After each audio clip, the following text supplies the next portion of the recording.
আমাদের গন্তব্য শুরু হয়েছিল খুলনার বটিয়াঘাটা থেকে। আমরা এখন বটিয়াঘাটার ফেরিঘাট অঞ্চলে আছি। এই ফেরিঘাট অনেক বেশি পপুলার, কারণ এই অঞ্চলে যাতায়াতের একমাত্র মাধ্যমে হচ্ছে এই ফেরিঘাট। তবে আমরা যখন গিয়েছিলাম তখন ফেরিটা নষ্ট ছিল। অনেকক্ষণ বসে থাকার পর আমরা ট্রলার যোগে নদীর এই পাশে থেকে ওই পাশে পারাপার হয়েছিলাম। আর এইটা হচ্ছে ইছামতি নদী। ইছামতি নদীটা অনেক বড়, এইটা আবার সাতক্ষীরা অঞ্চল দিয়েও ঢুকে গিয়েছে এই নদীটা। তো বৃষ্টি হচ্ছিল, বৃষ্টির মধ্যে আমরা রিস্ক নিয়ে হচ্ছে ট্রলার যোগে নদীর এই পাশ থেকে ওই পাশে পারাপার হলাম। তো পারাপার হবার পরে আমরা যা দেখলাম তা দেখে আমাদের সত্যি মাথা নষ্ট হয়ে গিয়েছে। এত সুন্দর প্রকৃতি ভাবাই যায় না। এত সুন্দর দুই পাশে গাছগাছালি ছিল এবং এত সুন্দর প্রাকৃতিক দৃশ্য ছিল যা বলার বাইরে। আমাদের মূল উদ্দেশ্য ছিল সুন্দরবনে যাওয়ার। মংলার উল্টো পাশে সুন্দরবনের কিছু অংশ আছে যা অনেকেই জানে না। সো আমরা এই জায়গাটাকে ডিসকভার করার জন্য বাইক যোগে বের হয়ে পড়েছিলাম। তো যেতে যেতে আমরা আরও একটি ফেরির সামনে আসলাম। তো এখানে এত পরিমাণ পানি দেখলাম যে আমরা হচ্ছে পানিতে একদম ভিজে গিয়েছিলাম। তো তারপর আমরা আবার হচ্ছে যে ফেরিতে গেলাম। তো ফেরির সামনে যাওয়ার পর আমরা দেখলাম এই একটা নদী ছিল। এই নদীটাও আগের নদীর মতোই অনেকটা বড় ছিল, কিন্তু এই নদীর নামটা কি আমি সত্যি ভুলে গিয়েছিলাম। তো আগের বারের মতো এবার আর হয়নি, এবার ফেরিটা সচল ছিল। তাই আমরা ফেরি যোগে নদীর এই পাশের থেকে ওই পাশে পারাপার হয়েছিলাম।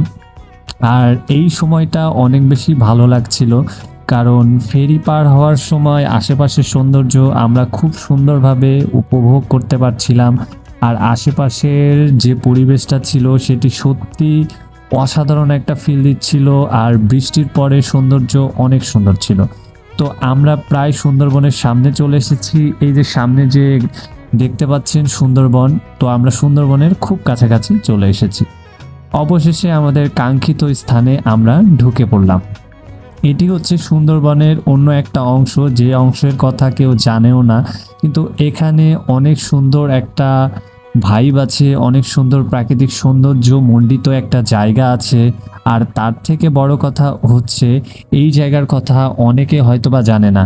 আপনারা যারা এই জায়গায় আসতে চান তাদের জন্য সঠিক এবং সুন্দরভাবে একটা সুন্দর গাইডলাইন দিয়ে দিচ্ছি। সেটা হচ্ছে মংলার উল্টো পাশে নদী পার হয়ে আসলেই এত সুন্দর একটা জায়গা আপনারা পেয়ে যাবেন। এখানে ছোট বড় অসংখ্য রকমের রিসোর্ট আছে। যারা রাত্রি যাপন করতে চান তাদের জন্য এই জায়গাটা অসম্ভব সুন্দর এবং অসম্ভব ভালো লাগা কাজ করবে বলে আমি মনে করছি। আপনারা মংলা আসার পর যে সুন্দরবনে যান সেইটি আর এটি একটু ডিফারেন্ট। এইটা হচ্ছে সুন্দরবনের প্রথম অংশ, আর আপনারা ট্রলারে করে যেই অংশে যান সেটা মূল আকর্ষণ। কিন্তু এই জায়গাতেও অনেক মানুষ আসে না, বা এই জায়গাটাও অনেক মানুষ চিনে না। তো রাস্তার গভীরে আসার পর আমরা রাস্তা খুঁজে পাচ্ছিলাম না, তো এই ভাই আমাদেরকে রাস্তা চিনিয়ে দিয়েছিল। তো তারপর আমরা চলে আসলাম আরও একটি ফেরিঘাটে। এই ফেরিঘাট থেকে আমরা হচ্ছে ট্রলার যোগে আবার হচ্ছে নদী পার হয়েছিলাম। এই নদী পার হলেই মংলা পোর্ট পড়ে। আপনারা মংলায় অনেকে এসেছেন, মংলার যে নদীটা দেখেছেন নদীর উল্টো পাশেই হচ্ছে এই গ্রামটা। তো আমরা এখন হচ্ছে যে ফেরি পার হওয়ার চেষ্টা করছিলাম, কিন্তু এখানে আসার পরে দেখছিলাম যে ফেরিটা এখানেও নষ্ট।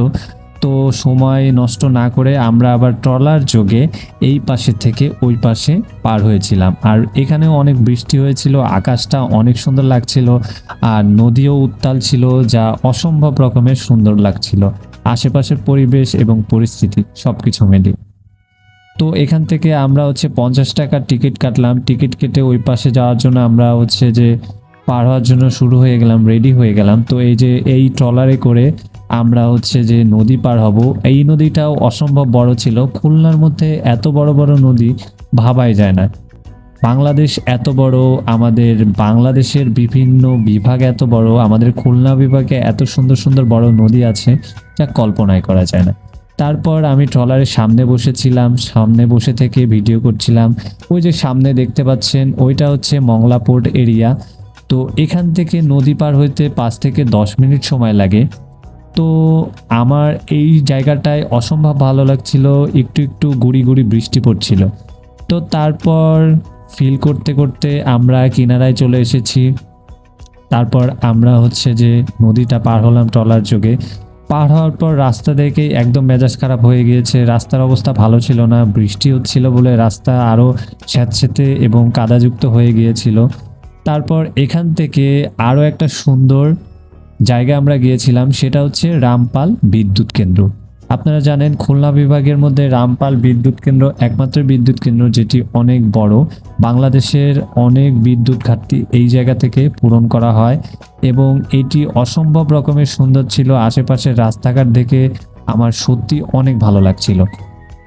রামপাল বিদ্যুৎ কেন্দ্র থেকে কিছুটা সামনে আসলেই হাতের বাম পাশে এত সুন্দর একটা রাস্তা পেয়ে যাবেন। আপনারা যারা বর্ষা মৌসুমে আসবেন তারাই শুধুমাত্র প্রকৃত সৌন্দর্যটা দেখতে পাবেন।